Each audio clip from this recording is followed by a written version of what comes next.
আমরা আগামী 12 তারিখে লক্ষ্যে নতুন বাংলাদেশ গঠনের লক্ষ্যে সবাই ধানের শীষের পক্ষে ভোট দেব। আমি নওগাঁ সদর থানা বিএনপির বিভিন্ন পর্যায়ে আপনারা সুশৃঙ্খল ভাবে আমাদের সামনে উপস্থিত এক আসনের ধানের শীষের আমাদের অত্যন্ত শ্রদ্ধাভাজন বড় ভাই সাধারণ সম্পাদক জননেতা মোস্তাফিজুর রহমান মোস্তাফিজুর ভাই আমাদের সামনে এসে উপস্থিত হয়েছে। নওগাঁ জেলা বিএনপির নির্বাচিত আমার শ্রেষ্ঠ ছোট ভাই শফিউল আজম রানা আমাদের সামনে এসে উপস্থিত হয়েছে। আমাদের বিএনপির চেয়ারম্যান জননেতা তারেক রহমানের মনোনীত প্রার্থী সংসদ সদস্য প্রার্থী বিএনপির মনোনীত উপস্থিত হয়েছেন জয়পুরহাট আগত নেতৃবৃন্দ তাদের জন্য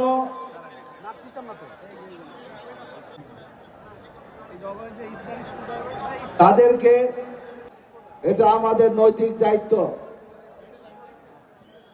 সাধারণ সম্পাদক আলহাজ মামুনুর রহমান রিপন সহ মঞ্চে উপবিষ্ট জয়পা দীর্ঘ 17 বৎসর রাজপথে বিভিন্ন জায়গায় কর্ণধার বাংলার 20 কোটি মানুষ তথা এশিয়া মহাদেশে সারা বিশ্বের একজন আলোচিত ব্যক্তি জননেতা জনাব বিএনপির চেয়ারম্যান জনাব তারেক রহমান আর জন্য উদারতা আহ্বান জানিয়ে আমি আমার পক্ষ থেকে এবং জেলা শ্রমিক দলের পক্ষ থেকে আজকে দীর্ঘ 20 বছর পর আজকে নওগাঁর মাটিতে আন্দোলনের ফসল আগামী 12 ফেব্রুয়ারি নির্বাচন চাই প্রিয় বন্ধুরা। তাই আমি বলবো সেই দলকে প্রধানের শীষের পক্ষে নওগাঁ জেলা যুব দলের বিপ্লবী আহ্বায়ক আমার শ্রেষ্ঠ ছোট ভাই মাসুদ হায়দার টিপুকে তার সংক্ষিপ্ত বক্তব্য দেওয়ার জন্য আহ্বান করছি। বিসমিল্লাহির রহমানির রহিম।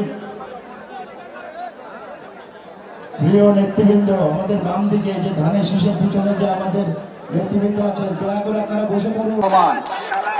আমরা আগামী 12 তারিখে লক্ষ্যে নতুন বাংলাদেশ গঠনের লক্ষ্যে সবাই ধানের শীষের পক্ষে ভোট দেব। আমি নওগাঁ সদর থানা বিএনপির বিভিন্ন পর্যায়ে আপনারা সুশৃঙ্খল ভাবে আমাদের সামনে উপস্থিত এক আসনের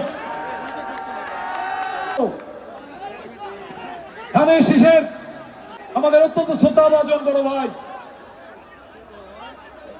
সাধারণ সম্পাদক জননেতা মোস্তাফিজুর রহমান মোস্তাফিজুর ভাই আমাদের সামনে এসে উপস্থিত হয়েছে। নওগাঁ জেলা বিএনপির নির্বাচিত আমার শ্রেষ্ঠ ছোট ভাই শফিউল আজম রানা আমাদের সামনে এসে উপস্থিত হয়েছে। আমাদের বিএনপির চেয়ারম্যান জননেতা তারেক রহমানের মনোনীত প্রার্থী সংসদ সদস্য প্রার্থী বিএনপির মনোনীত উপস্থিত হয়েছেন জয়পুরহাট